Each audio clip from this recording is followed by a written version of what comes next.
filohan'ny za manko ny resaka mandeha ka le filohan'ny république nge on tianala amin'ny premier ministre ihany fa problème de hoe ataony ahoana indray le article 54 io ka zay ny efa rano rehefa tsy afaka mandinika isika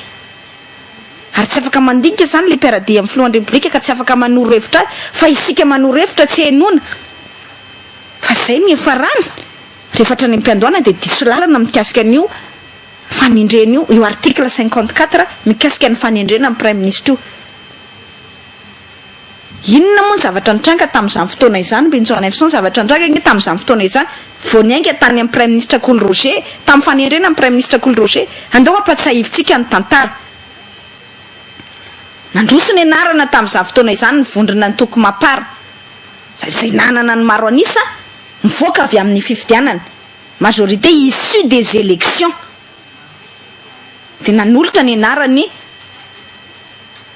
aja André Resampa tamin'izany fotoana izany zay ny zavatra nisy aza dinotsika Benjamin Efson nanolotra ny anarany aja André Resampa tamin'izany fotoana izany de inona no resaka navoaka amin'ny mpiaradia amin'ny filohan'ny république tamin'izany fotoana izany fa maninona amin'ny filohan'ny république no anaovana pression ka imposena ohatra ny terena ho tendreny ty olona anankiray ty fa tokony mena anarana telo efatra izy de manao choix nefa tsy zay ny voalaza ny lalam-panorenana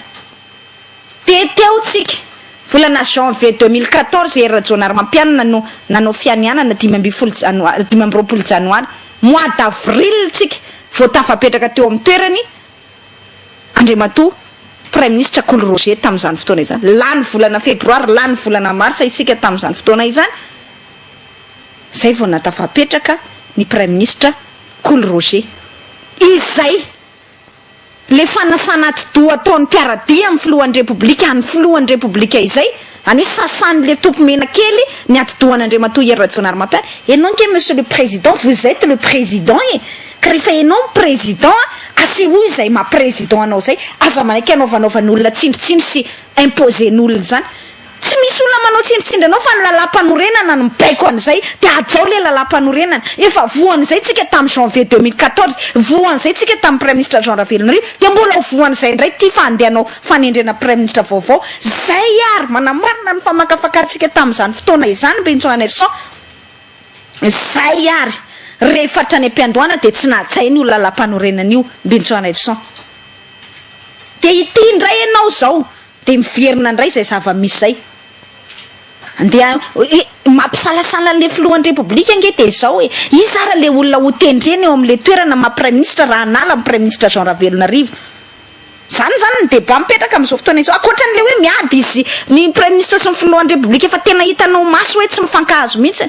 efa any amina par média interposé am'izay na hoe amin'ny alalana hainao manjery sy ny gazety am'izay no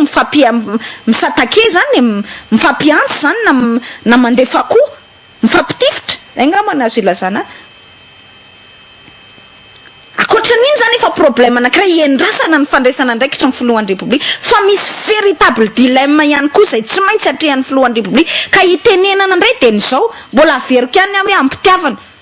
efa niteneniny ianao niteneniny zao famakafakana ataontsika izao de famakafakana nataontsika au mois de janvier 2014 famakafakana nataontsika indray ihany koa au mois de janvier 2015 satria miverina foana zay débat zay isaky nisy resaka fanoloana premier ministre de iteny indray tsika amin'izao fotoana izao Benjamin Efson de io indray de sao de andeha indray ny mpiaradia amin'ny filohan'ny république handehanao an'izay indray hoe mandroso indray ary loha anarana telo efatra indray de amin'iny indray ny filohan'ny république mifidy fa izy kosa ve président de ho imposena anaran'olona anankiray mais non zay ny voalaza ny lalam-panorenana de efa hitanareo zay ny fahavoazana nandritra ny roa taona ary aza donona fa anisan'ny mahatonga ny olona betsaka tsy mankasitraka ny ty fitondrana Era Jonar Mampianina ty amin'izao fotoana izao de le izy ho tsy manaja lalàna io satria izy ny tokony ho filamatra sy taratra voalohany amin'ny fanajana lalàna izy ny tsy manaja lalàna fa mandehana ianao eny an-dalana eny fa rehefa miresaka amina juriste ianao miresaka amin'ny olon-tsotra de zany ny fitenin'ny olona hoe tena tsisy lalàna voaja mihitsy tena tsisy fanjakana tan-dalàna intsony amin'ity olona ity tsika moary zany tsy miresaka ny olon-tsotra eny an-dalana hoe zao tena didiny besandry zay matanjaka ihany ny matanjaka mbola iresaka n'le raha tribunal indrina rasoava satria nanatrika ataony tena tamin'ny omaly mbola iresaka an'iny ary rehefa aveo fa niko mihitsy tonga de nalefatsika aloha ny famakafakana ara politika satria tena manahirana loatra le zava-misy amin'izao fotoana izao satria zay tsy fanarahan-dalàna izay de io ndray zao de andeha ho atosika indray le filohan'ny repoblika tsy hanaraka lalàna tsy misy ao anaty constitution mihitsy zany hoe meo anarana 3 efatra zany de misafidy amin'ny filohan'ny repoblika io izy nefarany natao zay tamin'ny Cool Roger de io nefarany Jules Etienne nazo anarana betsaka tamin'izany fotoana izany rehefa tsy nekena zany aloha le procédure normale le zotra normale takiny lalam-panorenana ka hoe tokony natafapetraka teo Niazy André Resampa de nandeha le hoe alefaso ny anarana Jules Etienne nisany nahazo larana betsaka isa betsaka tamin'izany fotoana izany fa hoe tsy netinety amin'ny filohan'ny repoblika fa Andriamatoa Cool Roger netinety taminy efa diso safidy enao de efa nanao fahadisoana be da be de efa verihery taona atsika tamin'izany fotoana izany de mbola voerina indray zay tamin'ny andron'ny prime ministre Jean Ravelonarivo e io indray ianao zany na tsy tiana Benjamin zao ady eo amin'ny prime ministre lehibe ny gouvernement tasy ny filohan'ny république zao de proof anankiray mivaingana fa le président s'est encore trompé tao anatin'ny safidy zay nataony diso safidy indray nge izy zany Benjamin e anisandray ny tsiny teny vahoaka malagasy indray ny verezina heritaona miaraka amin'ny firenena malagasy noho izany tsapatsapa amin'ny fitondram-panjakana izany tiany raharaha-pirenena fa zataonao tsapatsapa ohatra ny fiainanao tokantrano de io indray za zany te ametraka eto Benjamin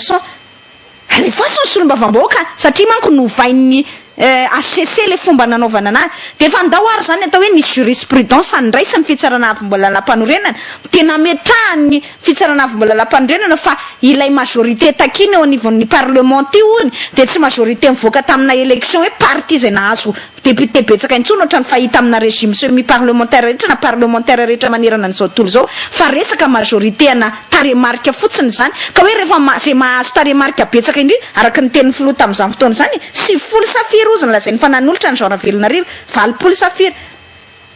zay ny majorité zany de zaiko hatramin'izao io mbola barainga hoe aizy io fa bon ndao atao an'izay zany satria valide ny fitsarana mbola lampanorenana mbola izy keo de efa nametraka nanao jurisprudence zany ny HCC hoe désormais tsy ny parti intsony tsy resaka la majorité issue des élections législatives intsony amin'ny régime semi parlementaire fa majorité ana taremarika fotsiny zany hoe zay mahazo betsaka indrindra de tokony any anivon'ny parlement zany lalaovina izay majorité izay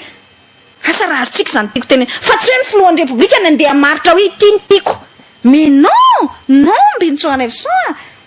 ny parlement tany mifanaraka zany raha te tsy ametraka devitra indray ho amin'io article 54 ary indrindra raha te azo garantie hoe stabilité indray fa tsy hiverina tsika zany de anao retour à la case départ foana fa io efa hita ny zavatra nitranga tamin'ny 2014 de hita ny zavatra mitranga tamin'ny 2015 Cool Roger ny very fotoantsika Jean Ravelonarivo very fotoantsika ity zany manana dernière chance amin'ny filohan'ny république satria amin'izao tsika miteny zao raha n'olo prime ministre eo tsy azo eritreretana intsony afaka eritaona de an'olo prime ministre indray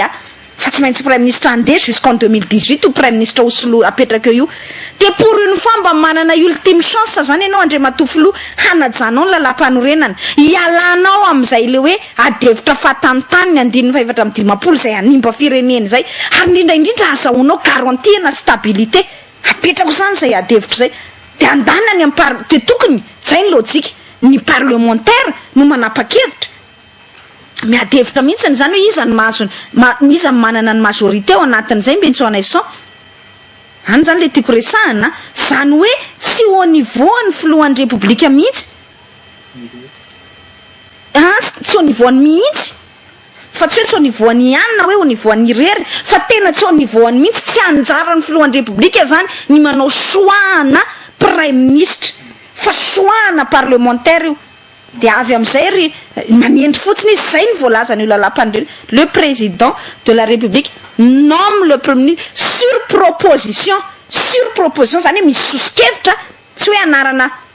le premier ministre osa hoe fa tsy hoe anarana prime ministre maro zany hoe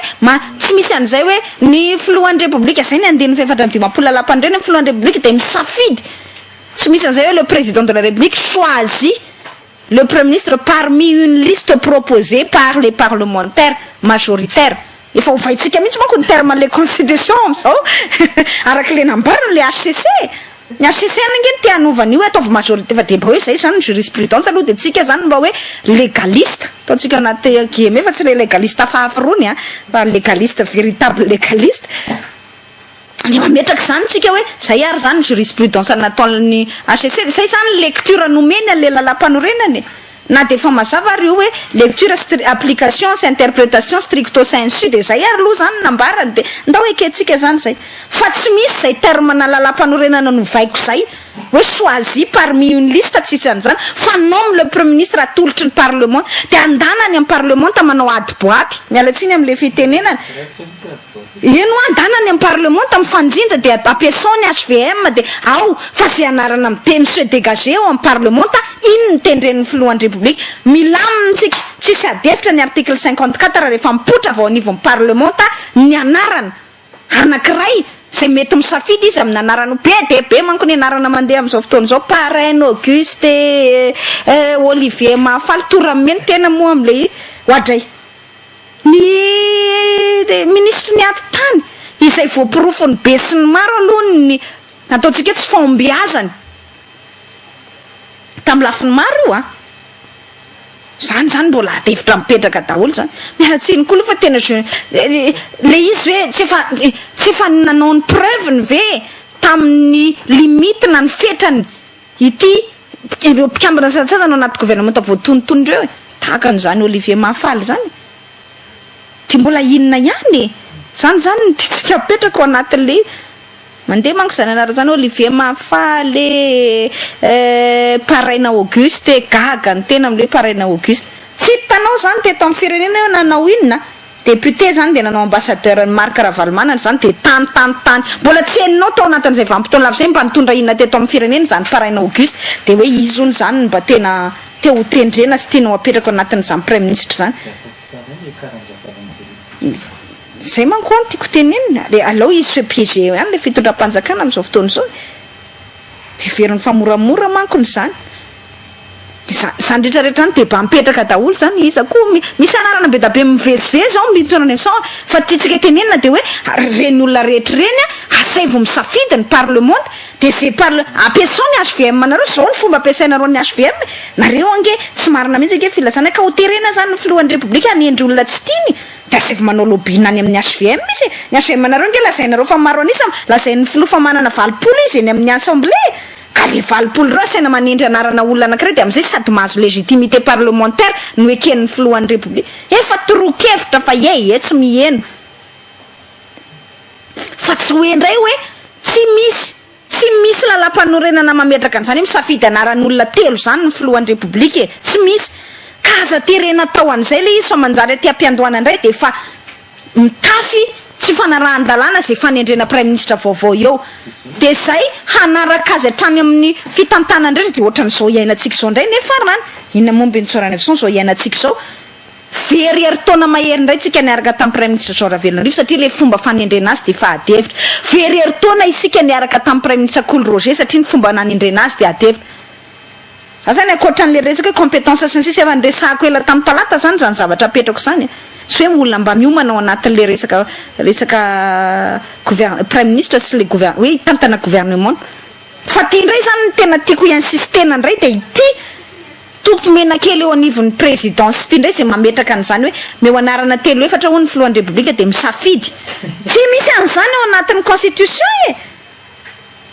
satria fa misy an'le ampiakarina ny krika eo zany fitenena misy mampiakatra saosy amin'ny mayonnaise ao zany kapohana tsara le mayonnaise zany mba hiety tsara zany hoe bon monsieur le président vous êtes le président ary raha mafilohanao ianao aza manaiky an'izany teritery zany ianao fa ianao ny tompony safidy farany zay manko zany io zavatra tia natao io tompony safidy farany ianao aloha de profond mahatompony safidy farany ianao amin'ny fandraisanao andraikitra manao décret d'abrogation any Jean Ravelonarivo rehefa tsy mety aminao tsony izy fa tsy hoe andeha hiantsany amin'ny gazety efa fantatra fa izy tao ambadiky ny déchéance kina tsy nanasoranao anazy hatramin'izay